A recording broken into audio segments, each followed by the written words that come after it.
அஸ்ஸலாமு அலைக்கம் வரஹ்மத்துல்லாஹி வபரகாத்துஹு. திருக்குர்ஆன் தமிழாக்கம். தொழுகிறது நம்ம அல்லாஹ் கிட்ட பேசுகிறோம், குரான் ஓதுறது அல்லாஹ் நம்மக்கிட்ட பேசுகிறான், அல்லாஹ் நம்மக்கிட்ட என்ன பேசுகிறாங்கிறத ஆர்வமாக தேடக்கூடியவங்களாகவும் கேட்கக்கூடியவங்களாகவும் நம்ம இருக்கணும். இந்த குரானை கொண்டு போய் எல்லார்கிட்டையும் சேர்க்கணும், எல்லாரும் கேட்கணுங்கிறது தான் என்னுடைய ஆசை. என்னுடைய ஆசையை அல்லாஹ் வெற்றியாக்கி தருவானாக.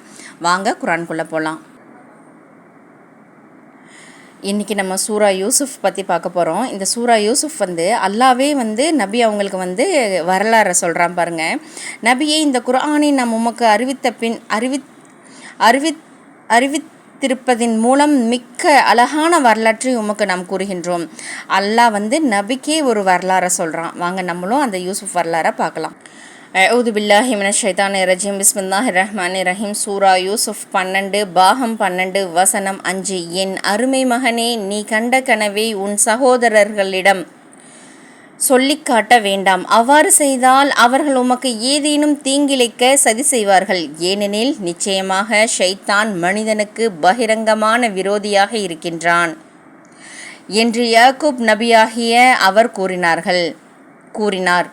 6. மேலும் நீர் கனவில் கண்ட அவ்வாறே உமது இரட்சகன் உம்மை தேர்ந்தெடுத்து கனவுகளின் விளக்கங்களையும் உமக்கு கற்றுக் கொடுத்து, இதற்கு முன்னர் இப்ராஹிம், இஸ்ஹாக் ஆகிய உம்முடைய இரு மூதாதையர் மீதும் தம் அருளாகிய அதனை பூர்த்தியாக்கி வைத்தவாறே மீதும் யாக்கூபின் மற்ற குடும்பத்தினர் மீதும் அவர் தன் அருளை பூர்த்தியாக்கி வைப்பான். நிச்சயமாக உமது இரட்சகன் யாவற்றையும் நன்கறிகிறவன், தீர்க்கமான அறிவுடையவன் என்று கூறினார். 7. நபியை நிச்சயமாக யூசுஃபின் சரித்திரத்திலும் அவரது சகோதரர்களின் சரித்திரத்திலும் வினவுகின்றவர்களுக்கு பல படிப்பினைகள் இருக்கின்றனர். 8. நாம் பலசாலிகளாக ஒரு கூட்டமாக இருந்தும் நிச்சயமாக யூசுஃபும் அவருடைய சகோதரரும் நம் தந்தைக்கு நம்மை விட அதிக பிரியமுள்ளவர்களாக இருக்கின்றனர். இதில் நிச்சயமாக நம் தந்தை பகிரங்கமான தவற்றில் இருக்கின்றார் என்று அவர்கள் கூறிய சமயத்தை நினைவு கூர்வீராக. 9. ஆகவே யூசுஃபை கொலை செய்து விடுங்கள் அல்லது பூமியில் எங்கேனும் எரிந்து விடுங்கள். உங்கள் தந்தையின் முகம், கவனம் முற்றிலும் உங்கள் பக்கமே இருக்கும். இதன் பின்னர் நீங்கள் அல்லாஹ்விடம் மன்னிப்பு தேடிக்கொண்டு நல்லவர்களான கூட்டத்தினராகி விடுவீர்கள் என்று கூறினார்கள். 10. அதற்கு அவர்களில் நற்போதனை கூறக்கூடிய ஒருவர், யூசுஃபை நீங்கள் கொலை செய்யாதீர்கள். இன்னும் நீங்கள் அவருக்கு ஏதேனும் தீமை செய்பவர்களாக இருந்தால் அழகான ஒரு பால் கிணற்றில் அவரை போட்டு விடுங்கள். பிரயாணிகளில் சிலர் அவரை கிணற்றிலிருந்து எடுத்து கொள்ளக்கூடும் என்று கூறினார். 11. பின்னர் அவர்கள் தங்கள் தந்தையிடம் எங்கள் தந்தையே, யூசுஃபை பற்றி அவர் விஷயத்தில் நீங்கள் எங்களை நம்பாமல் இருக்க உங்களுக்கு என்ன நேர்ந்தது? நாங்களே நிச்சயமாக அவருக்கு நன்மையை நாடுபவர்களாக இருக்கின்றோம் என்று கூறினார்கள். 12. நாளைய தினம் அவரை எங்களுடன் அனுப்பி வையுங்கள்.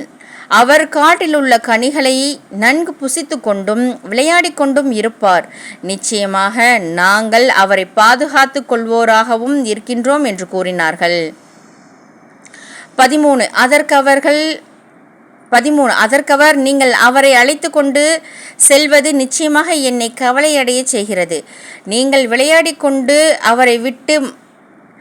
அவரை விட்டும் பாராமுகமானவர்களாக இருக்கும் நிலையில் ஓநாய் அவரை அடித்து தின்றுவிடும் என்று நான் பயப்படுகிறேன் என்று கூறினார். 14. அதற்கு அவர்கள், ஆற்றல் மிக்க ஒரு கூட்டத்தினராக நாங்கள் இருந்தும் அவரை ஓர் ஓநாய் தின்றுவிடுமானால் நிச்சயமாக நாங்கள் அப்பொழுது நஷ்டமடைந்தவர்களாகி விடுவோம் என்று கூறினார்கள். அல்ஹம்துலில்லாஹ். இன்றைக்கி என்ன பார்த்துருக்கோன்னா, இந்த பேஜில் யூசுஃப் நபியை அவங்க என்ன சொல்கிறது, அவங்க அத்தா அவங்களையும் அவங்க சகோதரர்கள் மீது தான் பாசமாக இருக்காங்க, நம்ம மேலே பாசமாக இல்லை அப்படின்றாங்க. அப்போது மற்ற அண்ணன் தம்பியெல்லாம் என்ன செய்கிறாங்க, கூட்டிகிட்டு போய் நம்ம கொன்றலான்னு முடிவு பண்ணுறாங்க. ஆனால் அதுலேயும் ஒரு நல்ல மனுஷன் என்ன செய்கிறாங்க, வேணாம் நம்ம பாலும் கிணத்துல போட்டுடலாம் அப்படின்னு பேசி முடிவெடுத்து அவங்க அத்தாட்ட போய் கேட்குறாங்க, நாங்கள் விளையாட கூட்டிகிட்டு போகிறோம் அப்படின்னு. அப்போவும் அவருக்கு அனுப்புறக்க மனசு இல்லை, நீங்கள் கவனிச்சிக்க மாட்டீங்க அப்படின்னு சொல்கிறாங்க. அப்படி இருந்தும் இவங்க போய் சொல்கிறாங்க, சமாதானப்படுத்துகிறாங்க, இல்லை நாங்கள் கவனிச்சுப்போம், நாங்கள் ஓனாய் வந்து ஓனாய் தின்றுன்னு அவங்க அத்தா பயப்படுறாங்க. இல்லை ஓனாய் திங்க விட்டுட்டோம்னா நாங்கள்லாம் நஷ்டமடைந்தவங்களாயிருவோம் அப்படின்னு சமாதானப்படுத்துகிறாங்க. அல்ஹம்துலில்லாஹ், இன்றைக்கி இது வரைக்கும் பார்த்துருக்கோம். அல்லாஹ் நம் அனைவருக்கும் ஈருலக வெற்றியையும் ஈமானையும் உறுதிப்படுத்துவானாக. நம் பிள்ளைகளுக்கு ஈருலக கல்வியையும் லேசான முறையில் தந்துள்வானாக. சொர்க்கத்தை வாஜிபாக்கி நரகத்தை ஹராமாக்கி ஹஜ்ஜை நசீபாக்கி வைப்பானாக. சொர்க்கத்தை வாஜிபாக்கி நரகத்தை ஹராமாக்கி ஹஜ்ஜை நசீபாக்கி வைப்பானாக. சொர்க்கத்தை வாஜிபாக்கி நரகத்தை ஹராமாக்கி ஹஜ்ஜை நசீபாக்கி வைப்பானாக. யாரெல்லாம் எங்களிடம் துவா கேட்க சொன்னார்களோ அவர்கள் ஹலாலான ஹாஜத்தை எல்லாம் நிறைவேற்றி வை அல்லாஹ். உலக முஸ்லிம்களின் பாவங்களையும் எங்களுடைய பாவங்களையும் எல்லாம் மன்னித்து விடு அல்லாஹ். அநியாயக்கார சமூகத்தார்களுக்கு எங்களை சோதனைக்கு உள்ளாக்கி விடாதே அல்லாஹ். அநியாயக்கார சமூகத்தாரிடமிருந்து எங்களை பாதுகாத்திரி அல்லாஹ். உன் அருளை கொண்டு எங்களை வெற்றியடைய செய்ய அல்லாஹ். பலஸ்தீன மக்களுக்கு எல்லாம் உதவி செய்ய ரஹ்மானே அல்லாஹ். உன்னுடைய உதவி எங்கள் கூடவே இருக்கு அல்லாஹ். அதை சீக்கிரமாக வெளிப்படுத்தி விடு ரஹ்மானே அல்லாஹ். பலஸ்தீன மக்களுடைய கஷ்டங்கள் அனைத்தையும் போக்கிடிய அல்லாஹ்.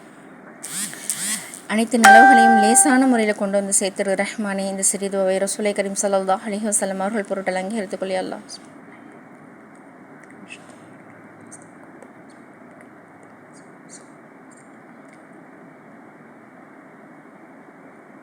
ربنا تقبل منا إنك أنت السميع العليم وتب علينا إنك أنت التواب الرحيم. السلام عليكم ورحمة الله وبركاته.